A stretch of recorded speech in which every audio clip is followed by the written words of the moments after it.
We got a new feature that we're doing here on our year-end show that we haven't done in the past because we want to get some of the viewers involved. What do we got? Well, instead of doing Chalk Talk, I wanted to go to your website at chron.com, and I wanted to read 3 questions that were posted and directed towards you. The first question comes from LC, and he loves initials because he says, will owner BM, I'm assuming that's Bob McNair and not Bowel Movement, will owner BM hold people accountable and fire Gary Kubiak, Frank Bush, or Rick Smith, or maybe he'll have to fire himself? Well, obviously, Bob McNair's not going to fire himself. I don't think, I may be wrong, but I don't think he's going to fire Gary Kubiak. He gave him a 2-year extension. All the coaches are extended through 2012. You got a potential lockout coming in which we may not have football. So if you fire all those guys, you go out and hire a new coach and a new staff, you could be paying 2 staffs and there's no games being played. And they're not going to be like Denver where Pat Bowlen is going to end up paying Mike Shanahan, Josh McDaniels, and whoever his new coach is. That is irresponsible. So, no, I don't think Kubiak will. I do think Frank Bush, David Gibbs, secondary coach, possibly Joe Marciano, special teams coach.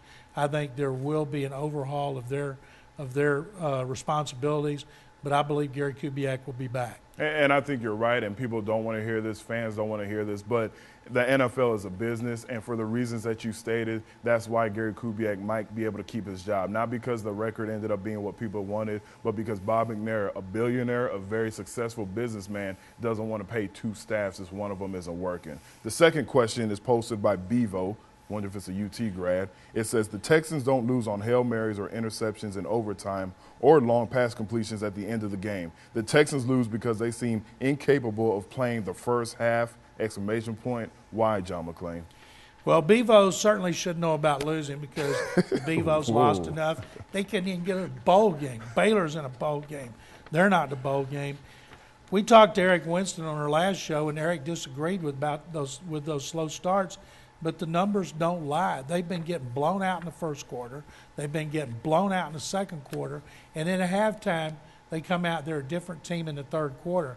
I don't know what Gary Kubiak does when he diagrams all of his plays and he scripts the first 15 or so. But whatever he's doing, don't do it. You got 1 game left. Just go out and let him go out and play the up-tempo offense. I'd even play the no-huddle because it's obvious. Matt Schaub plays better when he has to throw the football. And you have to think outside of the box.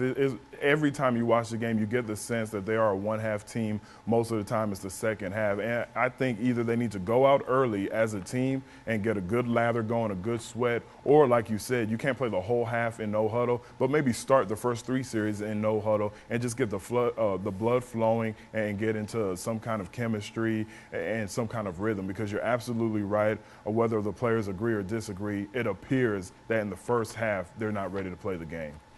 Third question isn't really a question, but it's more of a comment, and I can't wait to get your take on this. It comes from Pelotaro. There is no doubt that what the Texans need is somebody that inspires them to win, somebody that energizes them, not Kubiak, a player. Schaub is not a leader. Maybe now that the Texans are lost, they should try Matt Leinart. That is one of the dumbest questions I've ever heard. Do you think Matt Leinart would put up 393 yards and 3 touchdowns against the Ravens, 61 passes, he sacked twice, once his fault, 2 interceptions. First one was not his fault, the second one was. But on the one he threw in overtime, Haloti Ngata burst up the middle, and he had to get rid of the ball. Had they blocked Ngata, he might not have made such a dumb decision. Matt Schaub, based on everybody I talked to around the NFL, they like Matt as a quarterback. I don't think Matt's played as well this season as he did last season, but he is the kind of quarterback that if you were to put him on the market, teams would line up to get him. As far as Matt Leinart, I don't see him taking them 99 and 95 yards against the Baltimore Ravens with their backs to the wall in the fourth quarter.